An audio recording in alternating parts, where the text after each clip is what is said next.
ಕನ್ನಡದ ನಂಬರ್ 1 ದಿನಪತ್ರಿಕೆ ವಿಜಯವಾಣಿಯಲ್ಲಿ ಪ್ರಕಟವಾಗಿರುವ ಈ ದಿನದ ಮಹತ್ವದ ಸುದ್ದಿಗಳನ್ನೊಮ್ಮೆ ನೋಡಿ ಬರೋಣ.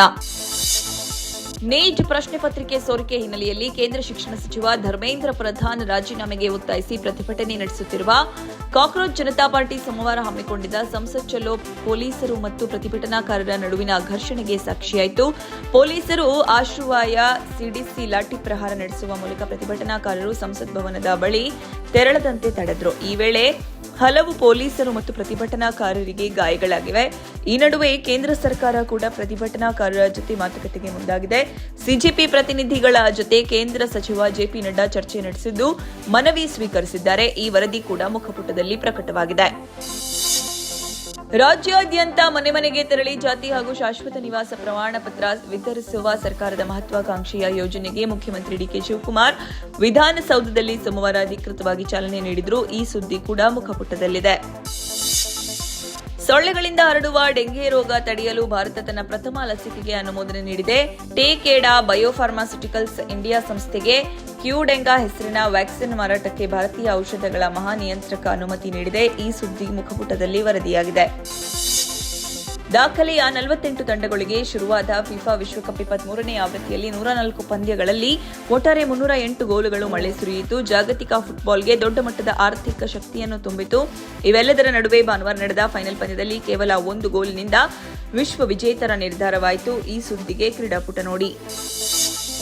ಮುಖ್ಯಮಂತ್ರಿ ಡಿಕೆ ಶಿವಕುಮಾರ್ ಮತ್ತು ಕೆಪಿಸಿಸಿ ಅಧ್ಯಕ್ಷ ಬಿಕೆ ಹರಿಪ್ರಸಾದ್ ಮಂಗಳವಾರ ದೆಹಲಿಗೆ ತೆರಳಿದ್ದು ಸಂಪುಟಕ್ಕೆ ಸೋಮವಾರ ಹೆಸರು ಬಹುತೇಕ ಅಂತಿಮವಾಗಲಿದೆ. ಈ ನಡುವೆ ಸಚಿವಾಕಾಂಕ್ಷಿಗಳಲ್ಲಿ ಚಡಪಡಿಕೆ ಹೆಚ್ಚಾಗುತ್ತಿದ್ದು ದೆಹಲಿಯಲ್ಲಿ ವರಿಷ್ಠರನ್ನ ಭೇಟಿ ಮಾಡಿ ಲಾಬಿ ಮುಂದುವರೆಸಿದ್ದಾರೆ. ಈ ಸುದ್ದಿ ಸಮಸ್ತ ಕರ್ನಾಟಕ ಪುಟದಲ್ಲಿದೆ.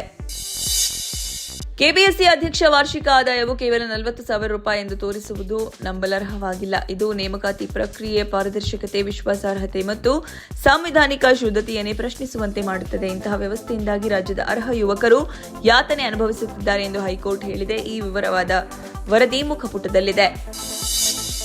ಮಾಜಿ ಪ್ರಧಾನಿ ಎಚ್.ಡಿ. ದೇವೇಗೌಡ ಪತ್ನಿ ಚೆನ್ನಮ್ಮ ಅವರ ಅಂತ್ಯಕ್ರಿಯೆ ಹೊಳೆನರಸೀಪುರ ತಾಲೂಕಿನ ಮಾವಿನಕೆರೆಯ ರಂಗನಾಥಸ್ವಾಮಿ ಬೆಟ್ಟದ ತಪ್ಪಲಿನಲ್ಲಿ ಸೋಮವಾರ ಸಂಜೆ ಸಕಲ ಸರ್ಕಾರಿ ಗೌರವಗಳೊಂದಿಗೆ ನಡೆಯಿತು. ಈ ಸುದ್ದಿ ಕೂಡ ಸಮಸ್ತ ಕರ್ನಾಟಕ ಪುಟದಲ್ಲಿದೆ.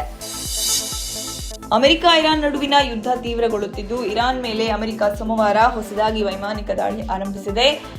ಉತ್ತರ ಇರಾನ್ನಲ್ಲಿ ಹೊಡೆದುರುಳಿಸಲಾದ ಇರಾನಿ ಡ್ರೋನ್ನಲ್ಲಿದ್ದ ನಿಯಂತ್ರಿತ ಸ್ಫೋಟಕದಿಂದಾಗಿ ಅಮೆರಿಕದ ಒಬ್ಬ ಯೋಧ ಮೃತಪಟ್ಟು ಇನ್ನೊಬ್ಬ ಗಾಯಗೊಂಡ ನಂತರ ದಾಳಿ ತೀವ್ರಗೊಳಿಸಲಾಗಿದೆ ಎಂದು ಅಮೆರಿಕದ ಸೆಂಟ್ರಲ್ ಕಮಾಂಡ್ ಪ್ರಕಟಿಸಿದೆ. ವಿವರ ದೇಶ ವಿದೇಶ ಪುಟದಲ್ಲಿದೆ.